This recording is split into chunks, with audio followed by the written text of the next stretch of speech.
नमस्कार, आप देख रहे हैं द न्यूज वर्ल्ड। मैं हूं आपके साथ अर्पिता सिंह और आइए नजर डालते हैं इस वक्त की खास खबरों पर।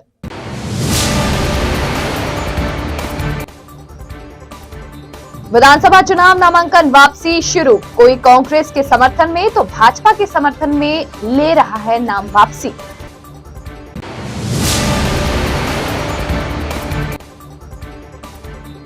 मुख्यमंत्री अशोक गहलोत के नामांकन पर आपत्ति दर्ज। सीमा सुरक्षा बल दीक्षांत परेड समारोह आपका सीमाओं की सुरक्षा के साथ आंतरिक सुरक्षा में बड़ा योगदान, मीना ने कहा। दीपावली पर रात 2 घंटे ही कर सकते हैं आतिशबाजी, गुरुवार से लगेगी निषेधाज्ञा। राजस्थान में कांग्रेस का जहाज डूब रहा, शेखावत। और अब खबरें विस्तार से। विधानसभा चुनाव 2023 अब नजदीक ही है। 25 नवंबर को चुनाव होने वाले हैं और आज से नामांकन वापसी का दौर आरंभ हो गया। गुरुवार तक नाम वापस लिए जा सकते हैं। आज कई निर्दलीय प्रत्याशियों ने अपना नॉमिनेशन वापस लिया। किसी ने पारिवारिक दबाव बताया तो किसी ने समाज उत्थान के लिए पार्टी विशेष के पक्ष में अपना समर्थन देते हुए नाम वापस लिया। इधर नामांकन प्रक्रिया के साथ ही पार्टी प्रत्याशियों की तरफ से जनसंपर्क में तेजी लाते हुए डोर टू डोर अपना संपर्क तेज कर दिया गया। घर घर जाकर प्रत्याशी लोगों से अपने पक्ष में वोट मांग रहे हैं। विधानसभा चुनाव को महज कुछ ही दिन रह गए हैं। आगामी 10 नवंबर से दीपोत्सव शुरू होने के साथ 13 नवंबर तक लोग इस पर्व में व्यस्त रहेंगे। इसके बाद चुनावी प्रक्रिया के साथ जनसंपर्क अभियान और जोर पकड़ेगा। शहर विधानसभा क्षेत्र से निर्दलीय के रूप में नामांकन करने वाले साजिद खान ने क्षेत्र विकास के लिए कांग्रेस पार्टी के समर्थन में अपना नामांकन वापस लिया। शहर विधायक मनीषा पवार के साथ उन्होंने बातचीत में कहा कि उनका उद्देश्य है कि क्षेत्र का विकास होने के साथ बच्चों की पढ़ाई भी हो। वे क्षेत्र के विकास को देखते हुए अपना नामांकन वापस ले रहे हैं। मनीषा पवार ने इस दौरान कहा कि साजिद खान क्षेत्र के विकास की बात कहकर अपना नामांकन वापस ले रहे हैं। उन्होंने अपनी कुछ मांगे उनके समक्ष रखी, जिन पर अमल कर सरकार बनने पर पूरी की जाएगी। इधर सरदारपुरा विधानसभा क्षेत्र में ही निर्दलीय के रूप में नामांकन करने वाले दीपक मंत्री ने कहा कि वे पारिवारिक कारण से नामांकन वापस ले रहे हैं। उन्हें डेमोक्रेसी में विश्वास है। भारत के संविधान में सबको बोलने और सोचने समझने का अधिकार दे रखा है। वे किसी के दबाव में आकर अपना नाम वापस नहीं ले रहे, बल्कि पारिवारिक प्रेशर के चलते ये कदम उठाया है। जो चौधना ग्रुप से जुड़े हुए थे और मेरे पिता स्वर्गीय राम सिंह जी आर्य के भी संगठन के रूपात्मक जुड़ाव था। इनके कुछ सामाजिक मुद्दे थे, सामाजिक उत्थान का ये लोग कार्य करते हैं और इन्होंने सामाजिक उत्थान को लेकर बच्चों को शिक्षा की स्तर को बढ़ाने के लिए, समाज को नई दिशा देने के लिए जो मांगे रखी थी वो मेरे समक्ष रखी। मैं पूरी कोशिश करूंगी आने वाले समय में सरकार के सामने जो इन्होंने मांगे रखी वो रख कर पूरा करने की पूरी कोशिश करूंगी। और आज इन्होंने कांग्रेस के समर्थन में और प्रत्याशी के समर्थन में अपना समर्थन दिया है। मैं इनको बहुत बहुत धन्यवाद ज्ञापित करती हूँ और आने वाले समय में हम सब मिलकर इस जोधपुर के विकास में और सामाजिक उत्थान के लिए काम करेंगे। आज हमारी संस्था ने बैठ कर निर्णय किया कि हमें मनीषा जी के समर्थन में हमारे जो सामाजिक मुद्दे थे उस पर चर्चा करने के बाद हमें जो आश्वस्त किया गया है उस आश्वस्त के तहत मेरी पूरी जोधाना टीम ने निर्णय लिया कि हमें इस बार और मौका देना चाहिए और हमें इनके साथ मिलजुल कर काम करना चाहिए। और हमें भी इन्होंने आश्वस्त किया है कि आप निश्चिंत रहिए, आपके जो भी सामाजिक कार्य हैं, समाज उत्थान के कार्य हैं और आपके जो भी संस्था से जुड़े हुए जो भी कार्य हैं हम उसको समय समय पर करवाएंगे और आप हमसे जुड़े रहें। इन्होंने हमें आश्वासन दिया है। उस आश्वासन के तहत मैं इनके समक्ष वापस नामांकन ले रहा हूं और मैं कोशिश करूंगा कि इनको पुनः प्रयास करके विधानसभा पहुंचाने का हम सब प्रयास करेंगे। बहुत बहुत धन्यवाद। दीपक मंत्री, टेकन नॉमिनेशन बैक। नॉमिनेशन मैंने विड्रॉल किया फॉर्म। अशोक जी गहलोत के अगेंस्ट में मैं सरदारपुरा विधानसभा क्षेत्र से लड़ रहा था, तो मैंने विड्रॉल फॉर्म किया है। जिसके कहने पे किया है आपने? कोई पदाधिकारी कोई आए हैं कांग्रेस के या का फोन है किसी का? कोई भी फोन नहीं है। फिर आपने क्यों नामांकन भरा, क्यों था? नामांकन भरा था मैंने क्योंकि डेमोक्रेसी वर्ल्ड है, यहाँ पे सबको right to speak, right to education, right to information का अधिकार है। कोई भी ऐसे इलेक्शन ऐसे प्रोसेस के थ्रू ही मैंने अप्लाई किया फॉर्म और फिर वापस क्यों? चुनाव लड़ने का मैम 2018 के बाद से मैंने प्रिपरेशन ऐसे जॉब के साथ ही मैंने स्टडी कर ली थी और इस 2023 में मैंने पूरा माइंड मोटिवेट करके विड्रॉल थोड़ा सा फैमिली प्रेशर था और पहले फैमिली का प्रेशर नहीं था। इधर विधानसभा चुनाव में नॉमिनेट प्रत्याशियों ने अब डोर टू डोर जनसंपर्क करना शुरू कर दिया है। आज शहर विधानसभा क्षेत्र के प्रत्याशी अतुल भंसाली ने अपने समर्थकों के साथ भीतरी शहर में बोहरों की पौल, भीमजी की हताई के साथ आसपास के एरिया में घर घर जाकर जनसंपर्क किया। प्रत्याशी अतुल भंसाली ने कहा कि उन्होंने प्रधानमंत्री नरेंद्र मोदी के कहे अनुसार वसुधैव कुटुंबकम की धारणा को लेकर डोर टू डोर जनसंपर्क किया है। आज प्रधानमंत्री ने देश का नाम विश्व स्तर पर ला दिया है। इस विधानसभा क्षेत्र शहर की प्रत्याशी मनीषा पवार ने भी अपना आज से जनसंपर्क तेज कर दिया। उन्होंने Haifa hero major Dalpat Singh को श्रद्धासुमन अर्पित करने के बाद कहा कि जनसंपर्क शुरू किया गया। मनीषा पवार ने कहा कि उनके आशीर्वाद से वे चुनाव जीतेंगी और फिर से क्षेत्र का विकास करेंगे। उन्होंने कहा कि हाइफा हीरो ने न सिर्फ देश बल्कि विश्व में नाम का परचम लहराया। राष्ट्रीय शौर्य क्लब द्वारा आयोजित समारोह की शुरुआत में प्रत्याशी मनीषा पवार ने समाज बंधुओं की मौजूदगी में मेजर दलपत सिंह अश्वारूढ़ प्रतिमा पर माल्यार्पण कर और ज्योत प्रज्वलित कर नमन किया। राष्ट्रीय शौर्य क्लब के अध्यक्ष विजय प्रताप सिंह, कोषाध्यक्ष मुकेश सिंह सोलंकी सहित तमाम समाज बंधुओं ने प्रत्याशी पवार का साफा व माला पहनाकर स्वागत किया।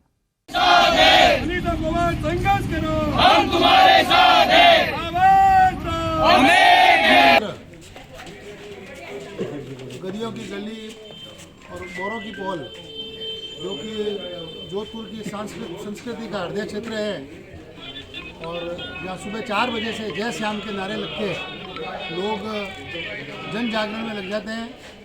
उस पवित्र स्थल पर आज भारतीय जनता पार्टी के हमारे सर्वश्रेष्ठ कार्यकर्ताओं के साथ और पूर्व में नेता प्रतिपक्ष राजेंद्र जी बोरा, लालजी बासा और पूरे मंडल अध्यक्ष छंगानी जी, यहाँ के स्थानीय पार्षद मधुमती बोरा जी, अपने छोटसा बेनीवाल जी, लक्ष्मीनारायण जी, दिनेश जी, इन सब और हमारे माधव सिंह जी, कविता जी, कृष्णमूर्ति, सभी दिनेश जी बोरा और सभी ज्येष्ठ एवं श्रेष्ठ कार्यकर्ताओं के साथ आज सुबह से घर घर जनसंपर्क, क्योंकि हमारे मोदी जी ने एक ही कहा, जब वोट लेने हर एक के घर जाके एक बार उनको प्रणाम करके आना है और हर घर में कमल खिलाना है। राजस्थान में हर विधानसभा में कमल खिला के 2023 और 2024 की डबल इंजन सरकार कैसे बने उसके बारे में राष्ट्रवाद की सोच के साथ जो चिंता करनी है।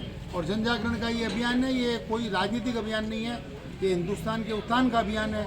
और हिंदुस्तान पूरे विश्व में राष्ट्रगुरु कैसे बने, एक देश इस मार्गदर्शन पूरे विश्व को कैसे दे, वसुधैव कुटुंबकम की जो भावना के साथ मोदी जी ने पिछले 9 साल से जो काम किए हैं, हम हर घर में मोदी बनके और सारे कार्यकर्ता हर घर में अतुल भंसाली बनकर घर घर हम वोट मांग रहे हैं और लोगों का आशीर्वाद और माताओं का आशीर्वाद, क्योंकि मोदी जी ने पूरे विश्व के अंदर पहली बार हुआ है कि ऐसी कोई गवर्नमेंट है जिसने 33% विधानसभा और लोकसभा के अंदर सर्वश्रेष्ठ जो पंचायत है देश की और राज्य की, वहाँ पे 33% महिलाओं का आरक्षण सुनिश्चित किया है।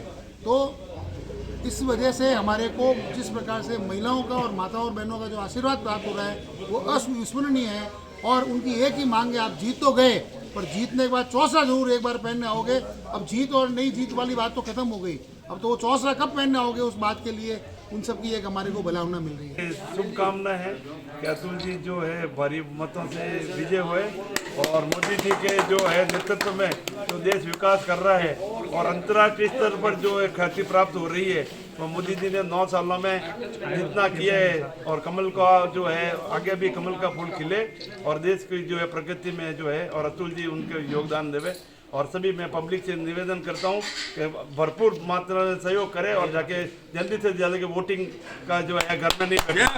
जनता पार्टी और सभी उनके कार्यकर्ता आज पिछले लगातार 3 दिनों से डोर टू डोर जनसंपर्क कर रहे हैं और जो जनसंपर्क के अंदर लोगों के अंदर उत्साह देखने का जन्म मिल रहा है कि जिस तरह भारतीय जनता पार्टी के कार्यकर्ता हर घर जाकर मोदी जी के लिए और राष्ट्र हित के लिए जो वोट की अपील कर रहे हैं, तो वहाँ पर जो लोगों का उत्साह मिल रहा है वो एक देखने योग्य है। और साथ ही इस शहर विधानसभा में जो पिछले 5 सालों में जो कार्य नहीं हुए और जिस तरह से जनता त्रस्त थी, तो उनकी भी शिकायतें बहुत ज़्यादा मिल रही है कि उनके यहाँ पर जो हमारे एमएलए थी वो कभी आकर मिली ही नहीं, उनकी समस्या सुनी ही नहीं।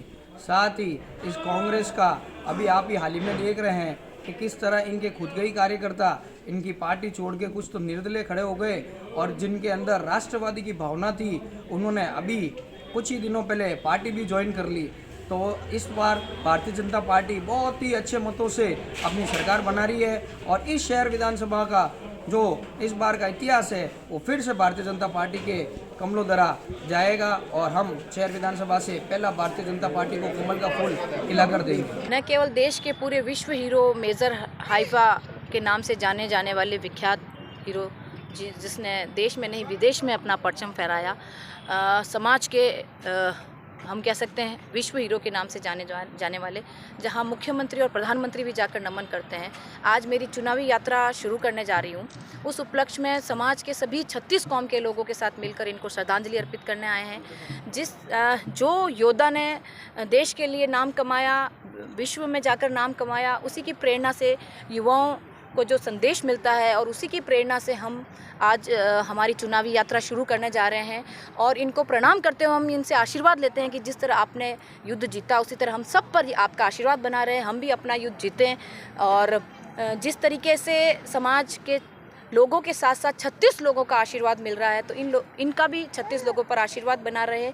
और आज हम यहाँ से चुनावी यात्रा शुरू करेंगे और आने वाले 25 तारीख को विधानसभा चुनाव में ज़्यादा से ज़्यादा इनके आशीर्वाद से लोगों का आशीर्वाद मिलेगा और आने वाले चुनाव में जीत हासिल करेंगे। मुख्यमंत्री अशोक गहलोत के नामांकन पर आपत्ति दर्ज करवाई गई। सरदारपुरा रिटर्निंग ऑफिसर संजय कुमार बासु को मुख्यमंत्री के शपथ पत्र में कोर्ट केस छुपाने की ऑनलाइन शिकायत की। जिला निर्वाचन अधिकारी ने रिटर्निंग ऑफिसर से मामले में डिटेल मांगी। गहलोत ने सोमवार को सरदारपुरा विधानसभा सीट से अपना नामांकन दाखिल किया था। मंगलवार को निर्वाचन आयोग की जांच के बाद सीएम गहलोत के नामांकन को सही पाया गया। इसके बाद जयपुर के एक व्यक्ति ने आरोप लगाया कि गहलोत ने नामांकन के साथ झूठा शपथ पत्र दिया है। जयपुर के पवन पारिकी ने मुख्य निर्वाचन आयुक्त जयपुर, मुख्य निर्वाचन आयोग आईटी जयपुर, अतिरिक्त मुख्य निर्वाचन आयोग जयपुर व जिला निर्वाचन आयोग जोधपुर को शिकायत भेजी। इसमें आरोप लगाया गया कि सीएम गहलोत ने झूठा व कूट रचित शपथ पत्र प्रस्तुत किया, जिसे खारिज करने के साथ ही गहलोत के खिलाफ मुकदमा दर्ज करवाने की मांग की है। भाजपा की ओर से एडवोकेट नाथू सिंह राठौर का कहना है कि गहलोत ने नामांकन में लंबित आपराधिक प्रकरणों का विस्तृत ब्यौरा देना आवश्यक था और गहलोत द्वारा अधूरा दिया गया, तो आपराधिक प्रकरण छुपाए गए हैं। बीएसएफ के अपार महानिदेशक रामप्रसाद मीणा ने नव आरक्षकों को कहा कि आपका सीमाओं की सुरक्षा के साथ साथ आंतरिक सुरक्षा में भी बड़ा योगदान है। आज के इस परेड से मैं काफी प्रभावित हूं। आज सीमाओं की सुरक्षा के लिए जवानों का बड़ा योगदान है, जो कि कठिन प्रशिक्षण प्राप्त कर अनुशासन को दर्शाता है। वे आज सीमा सुरक्षा बल का दीक्षांत परेड समारोह में सहायक प्रशिक्षण केंद्र चंदन सिंह चंदेल परेड ग्राउंड में नव आरक्षकों को संबोधित कर रहे थे। अपर महानिदेशक मीणा ने कहा कि देश की सुरक्षा में जवानों की भूमिका अहम रही है। जवानों ने न सिर्फ बाहरी सीमाएं सुरक्षित की, बल्कि वे आंतरिक सुरक्षा में भी अपना योगदान दे रहे हैं। उन्होंने कहा कि जवानों ने आज उत्कृष्ट परेड की है। उन्होंने अनुशासन में रहकर जो प्रशिक्षण प्राप्त किया वह अनुकरणीय है। आज बीएसएफ की तरफ से नव आरक्षकों की बैच संख्या 249 और 252 का दीक्षांत समारोह आयोजित हुआ। इसमें मुख्य अतिथि के तौर पर सीमा सुरक्षा बल मुख्यालय के अपर महानिदेशक रामप्रसाद मीणा मौजूद रहे। उन्होंने नव आरक्षक द्वारा परेड की सलामी दी। इसके अलावा जवानों ने हैरतअंगेज प्रदर्शन कर प्रभावित किया। साथ ही छात्राओं द्वारा घूमर नृत्य किया गया। जवानों ने जिम्नास्टिक से लेकर आग के गोले से निकलने वाले जीवंत प्रदर्शन किए। मुख्य अतिथि मीणा द्वारा उत्कृष्ट प्रदर्शन करने वाले जवानों को मेडल प्रदान कर सम्मानित किया गया। अपना जीवन ही बलिदान करना पड़े। 6 नंबर प्लाटून की कमान संभाली है जिला जोरहट असम के निवासी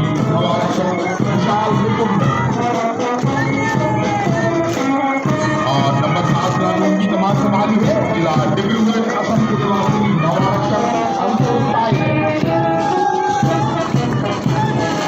नंबर प्लाटून की कमान कर रहे हैं जिला गोरेगांव असम के निवासी नवारक्षक गोविंद साहू।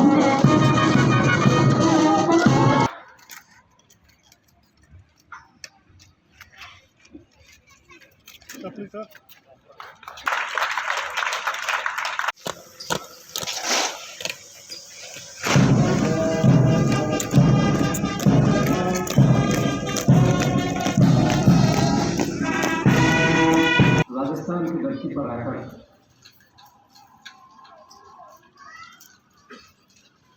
आप सभी के बीच आज धन्य हूँ।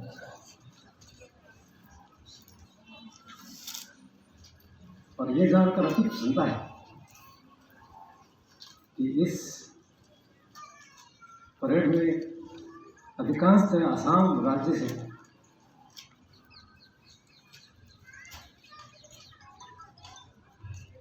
सीमा सुरक्षा बल में उपस्थित जो नया योगदान करने वाले हैं। आसाम मेरी कर्म भूमि रही है। इसके साथ साथ छत्तीसगढ़, वेस्ट बंगाल, जम्मू, बिहार, संपूर्ण भारत को प्रतिनिधित्व करते हुए यहाँ पर जो आज नव आरक्षक हमारे विशाल वर्ग में जो शामिल होने जा रहे हैं, उन सबको मैं हार्दिक धन्यवाद और शुभकामनाएं देता हूँ।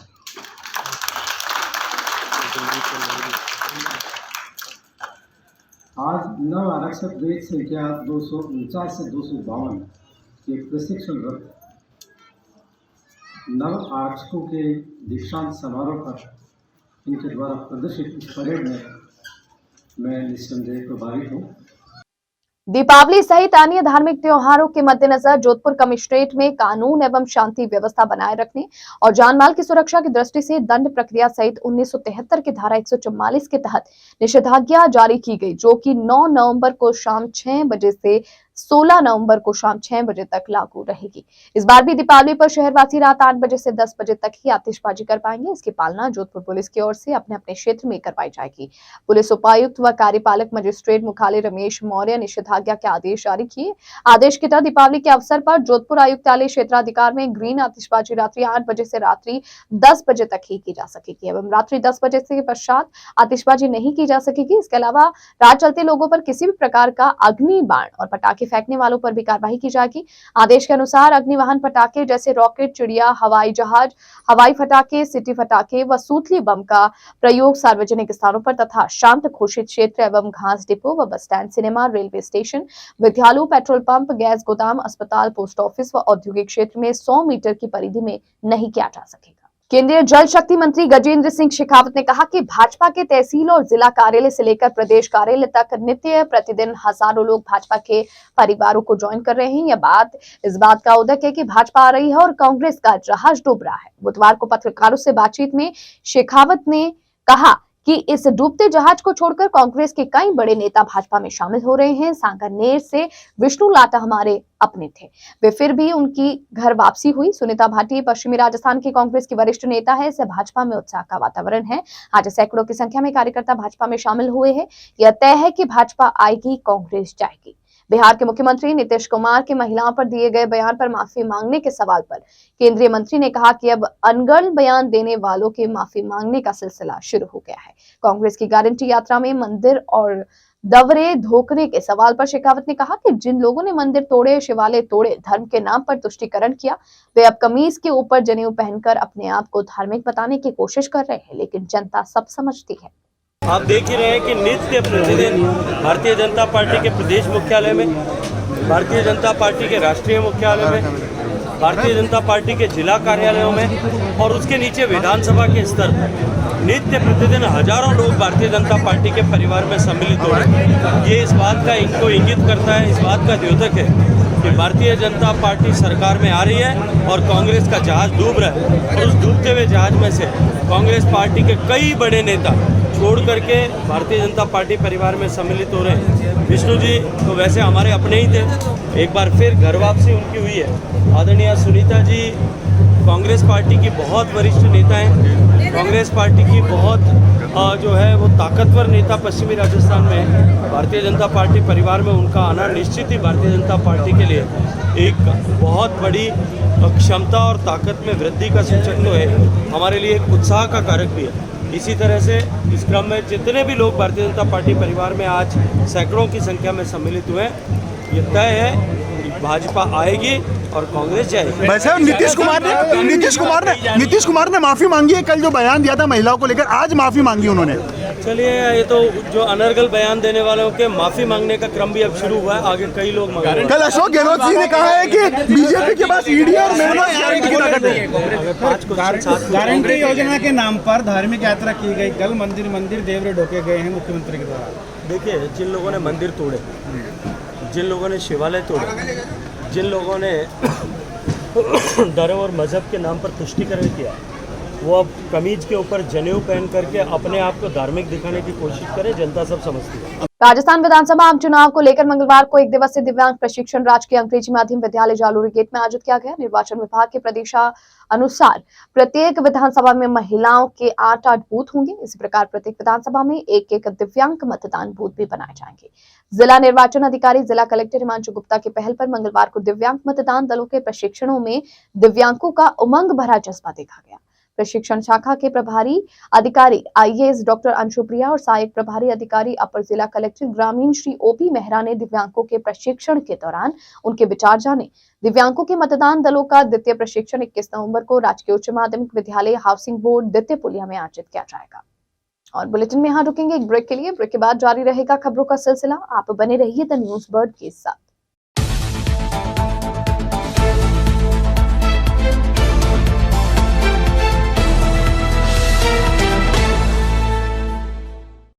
ब्रेक के बाद बुलेटिन में आपका स्वागत है। जिले भर में 10 विधानसभा क्षेत्रों के लिए भरे गए नामांकन पत्रों की समीक्षा के तहत 7 अभ्यर्थियों के नामांकन खारिज हुए। जिला निर्वाचन अधिकारी जिला कलेक्टर हिमांशु गुप्ता ने बताया कि लोहावट विधानसभा से नव भारत जागरण भारती के छोटमल शेरगढ़ विधानसभा से राष्ट्रीय लोकतांत्रिक पार्टी एवं निर्दलीय के भवानी सिंह तथा राष्ट्रीय लोकतांत्रिक पार्टी की शिमला देवी, ओसिया से निर्दलीय सुरजाराम, लोनी विधानसभा से इंडियन पीपल्स ग्रीन पार्टी के छेलाराम, बिलाड़ा से भारतीय जनता पार्टी की गीता देवी, बिलाड़ा विधानसभा से निर्दलीय माया देवी के नामांकन खारिज किए गए। उन्होंने बताया कि 10 विधानसभा क्षेत्रों में समीक्षा का कार्य मंगलवार को हुआ।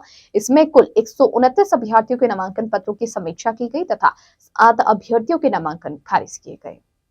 आज सुबह जो प्रेस कॉन्फ्रेंस हुई थी उसमें जो नंबर ऑफ कैंडिडेट्स जो वैलिडली नॉमिनेट हुए हैं उसकी संख्या हमने 123 बताई थी, वो वास्तव में 122 है। टोटल जो कैंडिडेट्स थे स्क्रूटनी से पहले वो 129 थे। 7 कैंडिडेट्स के फॉर्म पूरे ज़िले में खारिज हुए, तो नंबर ऑफ कैंडिडेट्स जो अब हैं जो वास्तविक है वो 122 हैं, जिसकी सूचना एनकोर पोर्टल पे अवेलेबल है। मैं विधानसभा वार जो कैंडिडेट्स हैं उसकी सूची, उसका जो नंबर है वो मैं आपको निवेदन कर रहा हूँ। फलौदी जो 122 नंबर विधानसभा है उसमें 16 कैंडिडेट्स हैं। लोहावट 123 नंबर विधानसभा 10 कैंडिडेट्स हैं। शेरगढ़ 124 नंबर विधानसभा उसमें 9 कैंडिडेट्स हैं। ओसियां 125 नंबर विधानसभा 8 कैंडिडेट्स। भोपालगढ़ 126 नंबर विधानसभा 7 कैंडिडेट्स। सरदारपुरा 127 नंबर विधानसभा 14 कैंडिडेट्स। जोधपुर 128 नंबर विधानसभा 13 कैंडिडेट्स।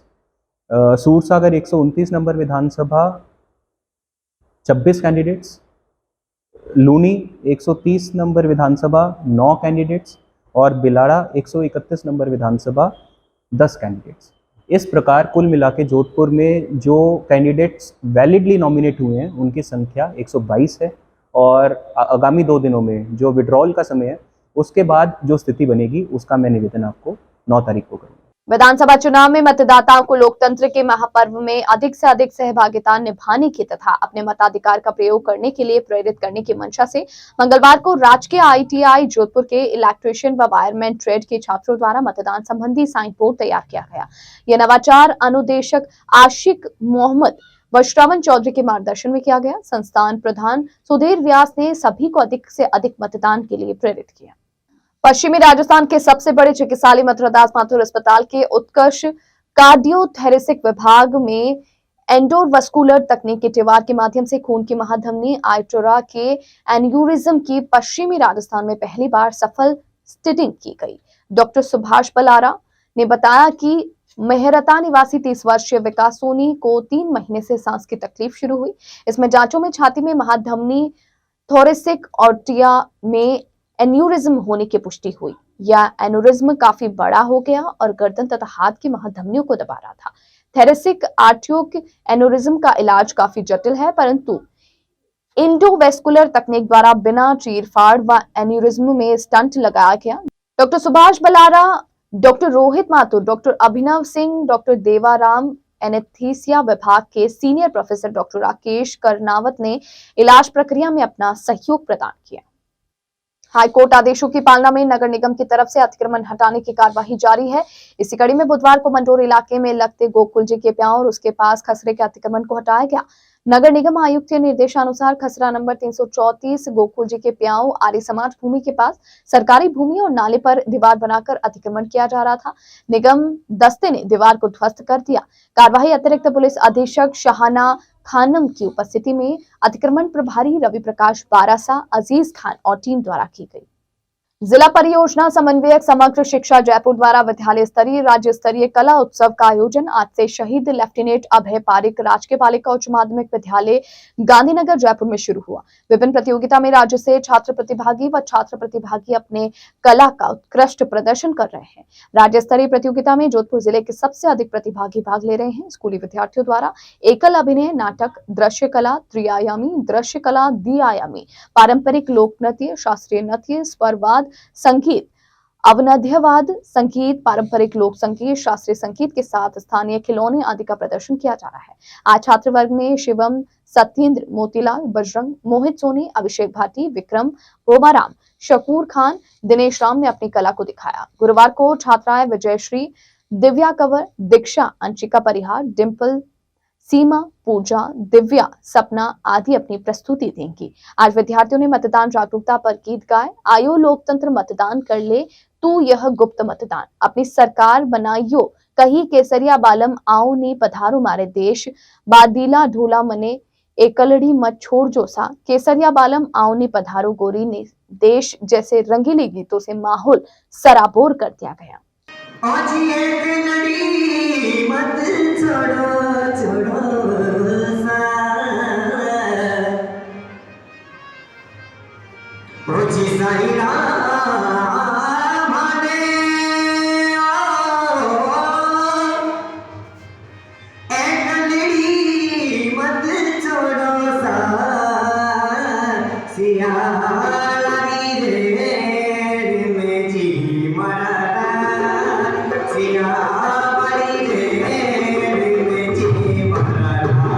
शहर के कुड़ी पुलिया पर आज दिन में पुल चढ़ाई के समय हादसा हो गया। इसमें कई वाहन एक दूसरे के पीछे से टकराते रहे। काफी वाहन क्षतिग्रस्त हो गए। एक बाइक से टकराने के बाद हादसा होता गया। पुल पर काफी वाहनों का जाम लग गया। हादसे में एक युवक के सिर में चोट लगी। गनीमत ये रही कि युवक की जान बच गई। कुड़ी पुल पर कई बार हादसे होते आए हैं। यह पुल का मार्ग छोटा होने से कई बार हादसे होते रहते हैं। आज दिन में एक बाइक सवार को पीछे से टक्कर लगने पर वह गिर गया। उसके सिर पर चोट लगने पर लोगों ने संभाला। इस बीच पीछे से आ रही कई भारी वाहन आपस में टकरा गए। गनीमत ये रही कि किसी की जान नहीं गई। और अंत में एक बार फिर नजर बुलेटिन की खास खबरों पर।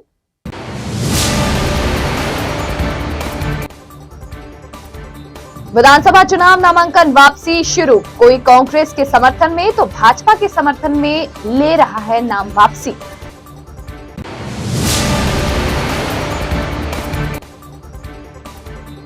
मुख्यमंत्री अशोक गहलोत के नामांकन पर आपत्ति दर्ज। सीमा सुरक्षा बल दीक्षांत परेड समारोह आपका सीमाओं की सुरक्षा के साथ आंतरिक सुरक्षा में बड़ा योगदान, मीना ने कहा। दीपावली पर रात 2 घंटे ही कर सकते हैं आतिशबाजी। गुरुवार से लगेगी निषेधाज्ञा। राजस्थान में कांग्रेस का जहाज डूब रहा, शेखावत। इस बुलेटिन में फिलहाल के लिए इतना ही। और खबरों को जानने के लिए आप बने रहिए द न्यूज वर्ल्ड के साथ। तब तक के लिए मुझे दीजिए इजाजत। नमस्कार।